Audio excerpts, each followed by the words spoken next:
Throughout this pandemic, a lot of behind-the-scenes work is being done by a lot of local organizations to help businesses impacted by the stay-at-home orders get back on their feet. And one of those is the Mountain Lakes Chamber of Commerce in Jackson County. And joining us tonight is the president and CEO, Rick Rhoden. Thanks for joining us tonight, Rick. My pleasure. Well, first of all, let's look back. How bad has this past couple of months been, specifically in Jackson County? Oh, my goodness.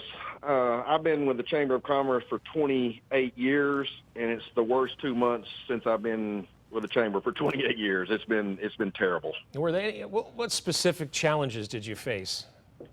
Well, the biggest challenges is we found out early on that our small businesses were going to be devastated. I mean, the restaurants and small business sole proprietorships, people with real small employee counts that couldn't qualify for some of the CARES Act.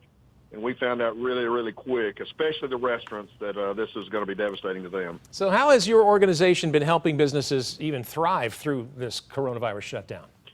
Well, a couple of things. First of all, we realized real quick that they needed information, and they needed it as quickly as we could get it to them. So as quick as we got information about the CARES Act and the PPP and the EIDL, we were getting that information to them so they could apply quickly. And as we predicted, the first phase, the money ran out very, very, very, very fast.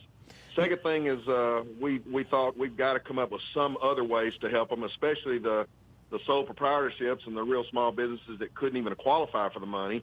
So I thought about reaching out to some of our industries in Jackson County that maybe weren't being hit as hard by the pandemic as some of the others. And the first one was Google. So I reached out to my contacts with Google, and they were very, very gracious through their Tides Foundation. They donated $25,000 to a small business relief fund that we created here at the Chamber. And then we reached out to others like Regions Bank out of Birmingham, one of our local companies, Avens Machine.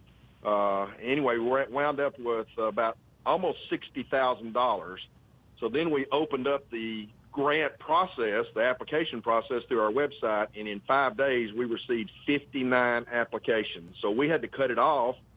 I'm sure we would have gotten a lot more, but we had to cut it off in order to have them receive enough money that was going to be beneficial to them. And we formed a committee, and that committee graded everybody and scored everybody. And we are writing, in fact, checks are going out tomorrow to 59 businesses in Jackson County to try to help them in some way or another. That's fantastic. They're hurting. Yeah. Well, what do you expect them to use that money for?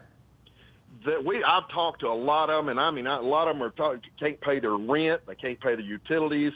Some of them having a hard time paying their employees, some of them that didn't get any of the PPP. So a lot of these are just paying things that have to be paid to even survive. And it's still going to be very, very difficult for them, but we're hoping we can save some of these businesses. Yeah. Well, we're heading into Memorial Day weekend. A lot of folks anxious to get outdoors. Just in time, one of my favorite natural tourist attractions, Cathedral Caverns, announced their reopening. Absolutely. And I really believe that the areas like Jackson County and Northeast Alabama has got an opportunity here because what we're hearing through tourism is a lot of people are not going to be going to places that are really crowded. They're looking for new adventures where they can be out kind of by themselves. And we've certainly got lots of things to offer in Jackson County that can help them have a great time but not be exposed to a lot of people. That's a great idea. What other parks, boat ramps, lakes, things like that, are they all opening now? Yes.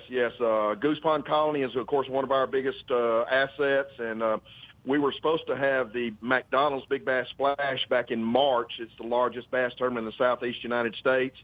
Obviously, we had to cancel it. We've been working with Bob Seeley, the owner of Seeley Outdoors. We've rescheduled that for June 12th, 13th, and 14th, and it'll look a lot different than it has in the past. We've hosted it for 15 years, but it's going to be very, very trying to make it as safe as possible because last year we had 1,500 fishermen from 31 states. I don't know that we'll have quite that many this year, but we're still expecting close to 1,000.